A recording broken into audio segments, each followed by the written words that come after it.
Guys, welcome back.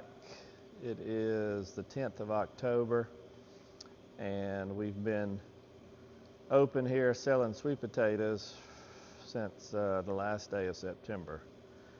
So it's kind of a slow process for us.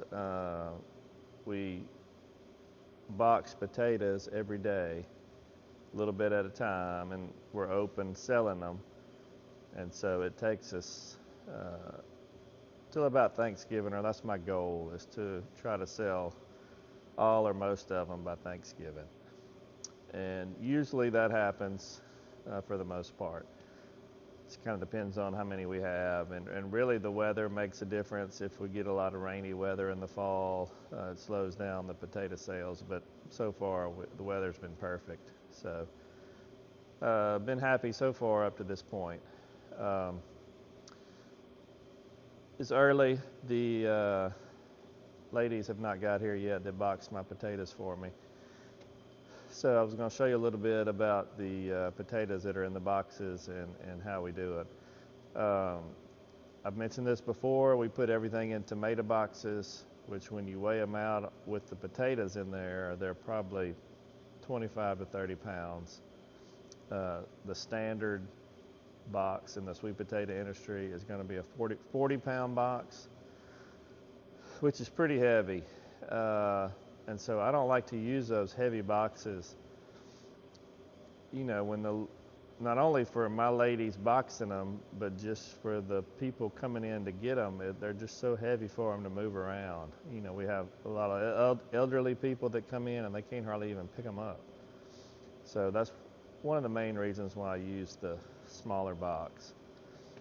Now I do put some in 40 pound boxes usually at the end of the season. I started doing that a year or two ago, and the wholesale people that buy a lot from me at the end, if I have some left over, they require them to be in the 40 pound boxes. But we'll worry about that later. Right now we're just putting them all in these tomato boxes. Okay, we stack them and grade them in 4 different grades, and we write on the top of the box. So an S for small number 1, an L for large number 1, upside down J there, but a J for jumbo, and then over here a C for cull. Let's look at some of them. This is my most popular size. This is what we call a small number 1, and it varies. This is kind of on the small end, and this might be kind of on the larger end. Most of them are average size. It's probably going to be about like that.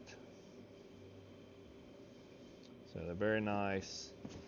I mentioned before too that on the number 1s, this is just the way we box them. We put a small number 1 and a large number 1 because we found that some people like just the small ones and some people like the ones that are a little bit bigger.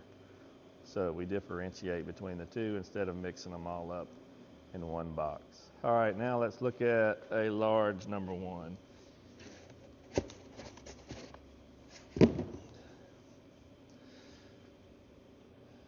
Okay, it's a little bit, maybe a little bit fatter, maybe a little bit longer.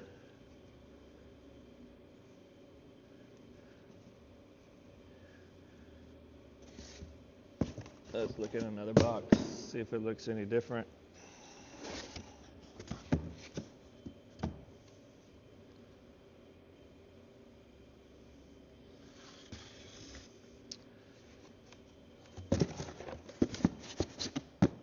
These sizes are still, even the large number 1s, they're larger, but still not too large to bake in the oven.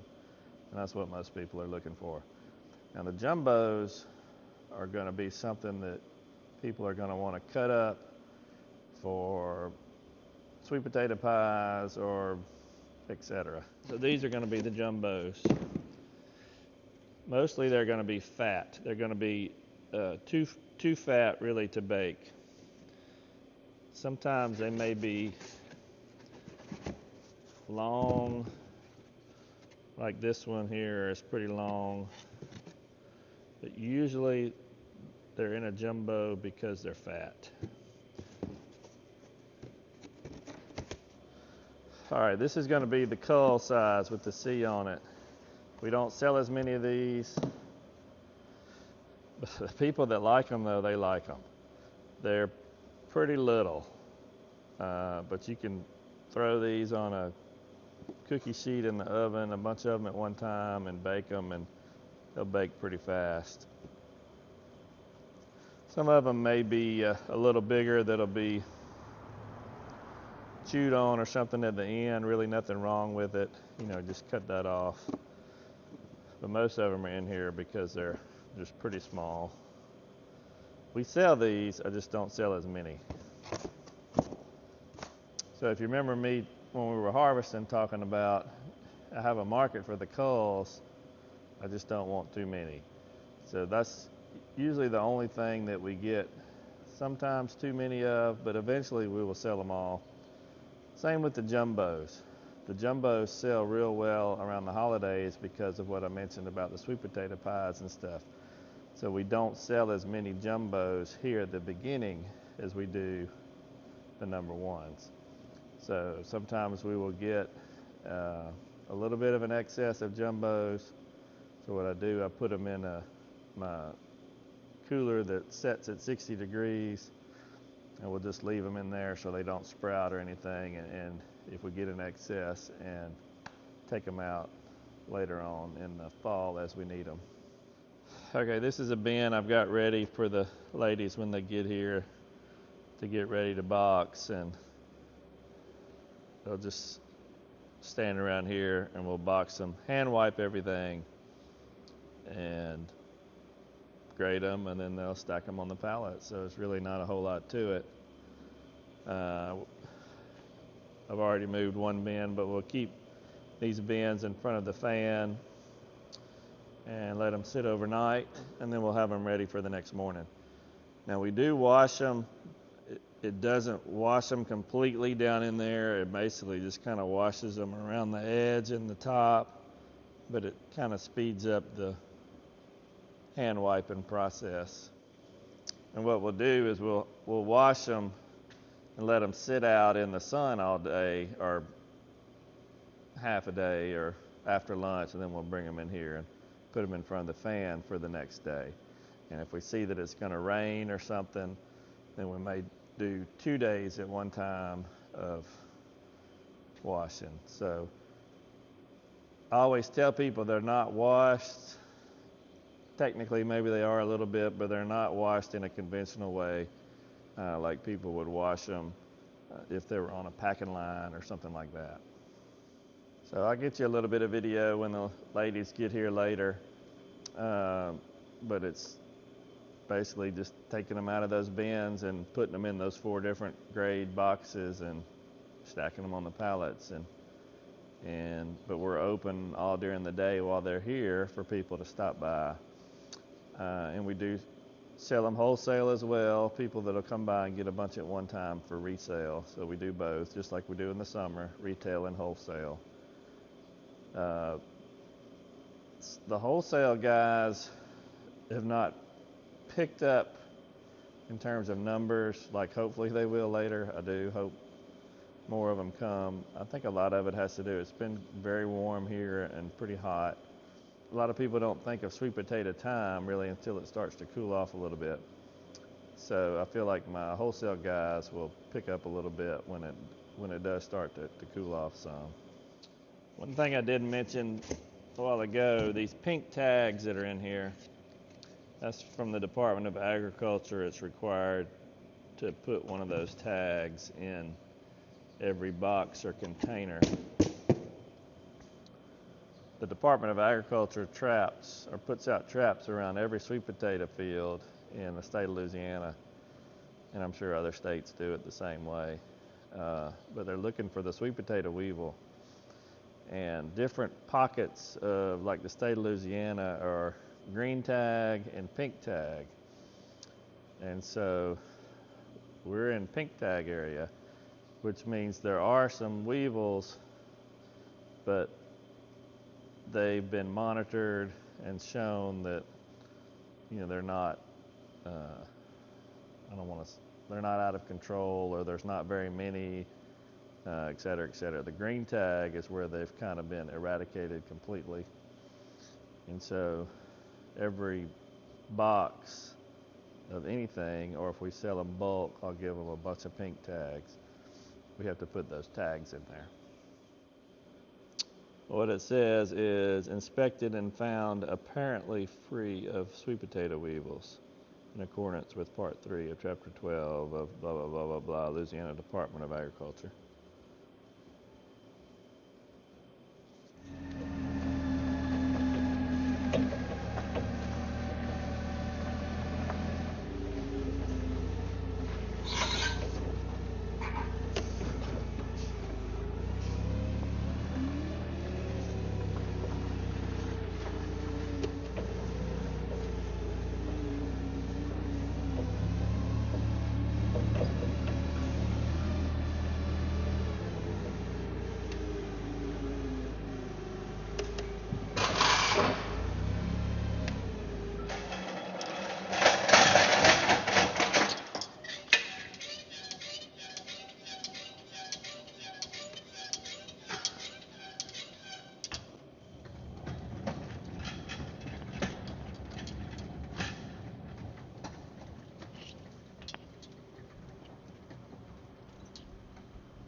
You can see here on the bins here, these are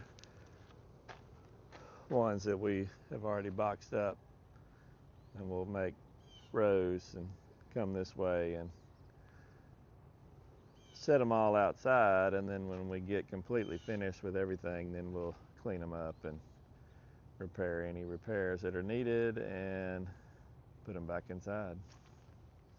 You know, because the boxing process for us is kind of slow, I really don't want a whole lot of wholesale people coming at one time to get boxes. In fact, I've got somebody I'm trying to work on some for now that I told him to hold off because I needed to get some together for him before he showed up.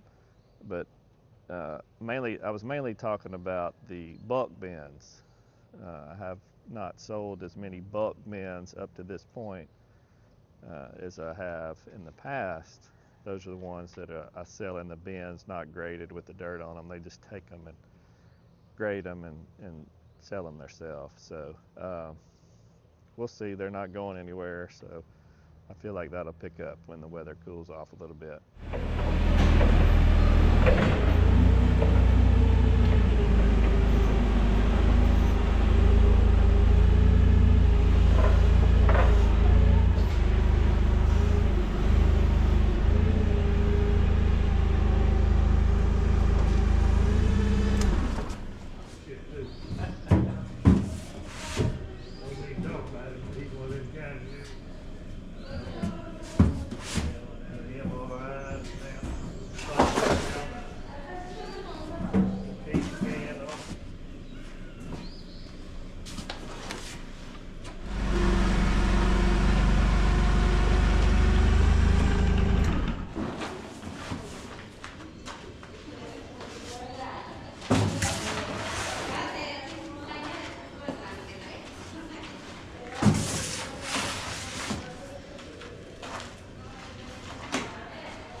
All right, let's switch gears a minute and come look at the cabbage. We've got the water on this morning.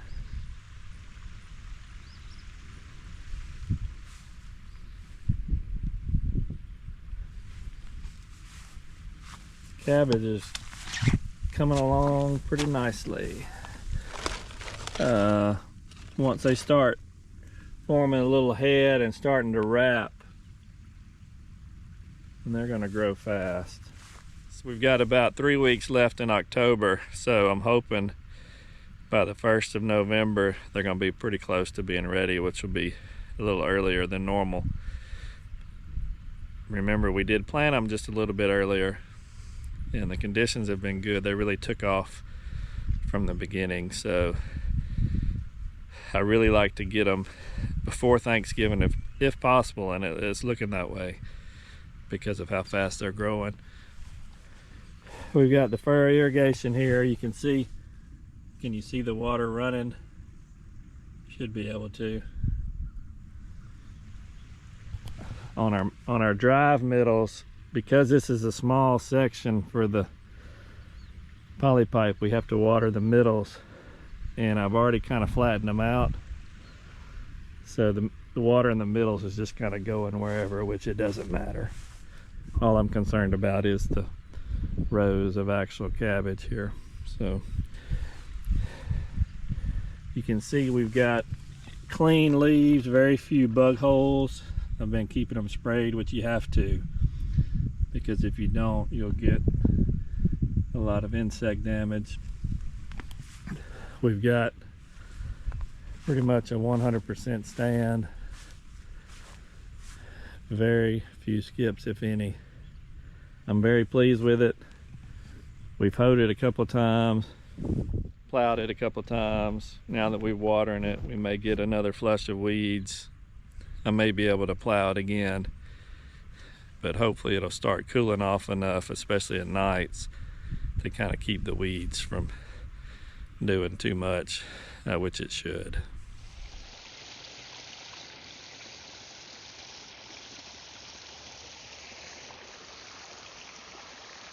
See what I mean here about the middles?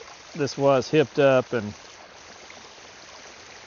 where the water would go all the way down the middles, but we've flatten it out so it doesn't matter, what I was saying. Just let it go wherever. All I'm wanting to do is getting the water from one end to the other between every row. Well, we're gonna wrap it up here. Hopefully you kind of got a feel of the day-to-day sweet potato boxing and selling. It's not a whole lot to it. It's pretty simple, and we just do that same thing every day till we finish boxing every potato that we have. So I'm real anxious to see how fast we can get in here with the cabbage, because the sooner it's ready, you know, the better off it'll be. I can start selling it earlier. Last year, at the end of the season, on the cabbage, we had some busts just because it had been out here so long. So I want to get in here and try to get on them as quick as I can. So anyway, we'll wrap it up. Thanks for watching. Thanks for subscribing. If you have not, please do. Leave us a comment. And until then, see y'all next time.